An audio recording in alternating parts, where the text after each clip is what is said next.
Who is Casey Fitch? There were times in my life I asked myself the same question.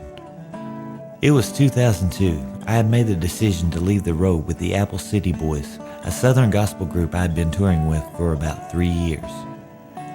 I moved back home to eastern Kentucky, where I'd lived all my life until I was offered a job singing with them. In a lot of ways, I loved being back home, and in others, I felt like I'd failed. You see, since I was 12, I had sang in church. I remember my grandpa taking me up to our local church to clean, and after we get done, I'd get to sing on their PV sound system. Those were the good old days. Growing up, when other children would ask for toys, I would ask for gift certificates from the Shield of Faith Christian bookstore in Painesville, Kentucky.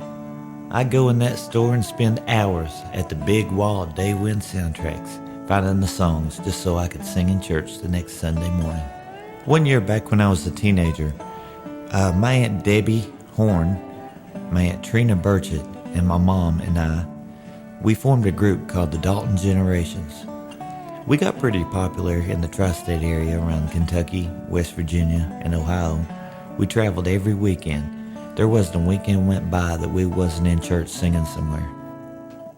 Then one day back in 1999, we did an opening act for a group called the Apple City Boys at our local fair.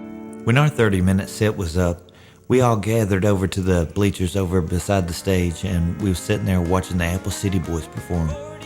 I was approached by David Buchanan, the manager for the Apple City Boys. I'll never forget, he said, "Man, you got a set of pipes on you. You ever thought about going on tour?" With that conversation, 1 week after I graduated, I moved to Spartanburg, South Carolina to begin my professional gospel tour, traveling across country to 48 states, singing with the Apple City Boys. That time in my life, it was a dream come true for me. But like all dreams, they had to eventually come to an end. In 2002, I moved back home to eastern Kentucky. Also in that year, I faced the beginning of the end. That year, one of my best friends and I was in a bad vehicle accident. We flipped a truck over a mountain and landed in the yard at the bottom. Neither one of us was wearing a seatbelt. I was bruised and battered as we flipped end over end down the mountain. On that day, I was introduced to pain pills.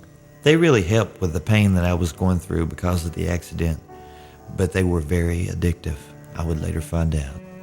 Before I knew it, I was on a roller coaster ride with death and didn't even know it. The pills eventually ran out, but the habit that came with the prescription medication didn't.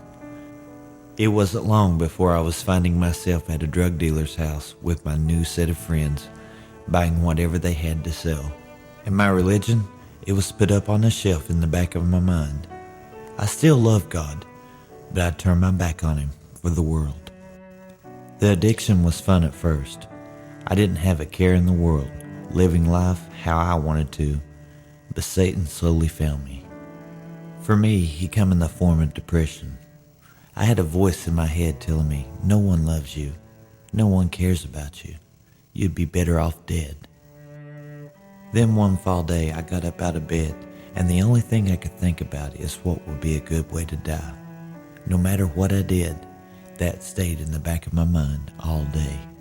My parents invited me to go with them to a local Harvest Fest parade that they were having in the middle of Inez. But I decided to stay home. And while they were gone, I took my whole entire paycheck to a local drug dealer's house. I bought up everything that he had and come home, and one by one, I took handfuls of pills and then slowly went into a coma and fell back on the couch. When my parents made it home, they found my lifeless body laying there with a suicide note laying beside of it.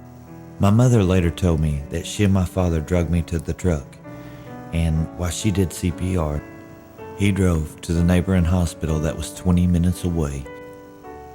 After I took the pills, I don't recall anything else about that day, or several days after that. It took about 3 days for me to wake up in the local intensive care unit of that hospital, with friends and family gathered around my bedside. It's a very scary feeling not being able to breathe on your own. I literally had tubes sticking out of every orifice of my body. A couple of days later, they took the tubes away, and I was admitted to the psychiatric unit of that hospital. I remember being scared to death. I wasn't crazy. I was just depressed. But there I was in that hospital room all by myself, just me and my Bible.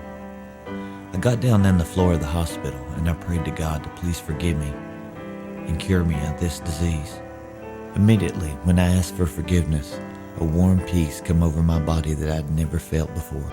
It was almost as if God had wrapped his loving arms around my body and just filled my whole entire body with peace. I then opened my Bible up to Matthew 7. It's where it landed. And I remember reading, "Ask and it shall be given to you. Seek and you shall find. Knock and it shall be opened to you.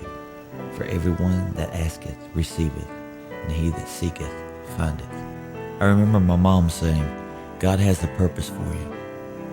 And with that, I began my long journey of recovery to where I am today. My friends, it's not been an easy road. I stumble every day. But we have a Heavenly Father that loves us so very much. He'll take all of our worries, all of our cares, all of our sickness, and all of our sorrow, and He'll help us along the way if you just give Him the opportunity. I tell my story not for people to feel sorry for me. I tell my story because one of these days, I hope I can help someone that's facing the same problems that I went through, someone who's battling the same demons that I had to face. You can't do it alone. It takes God there right beside of you. I'm Casey Fitch. Thanks for listening to my story.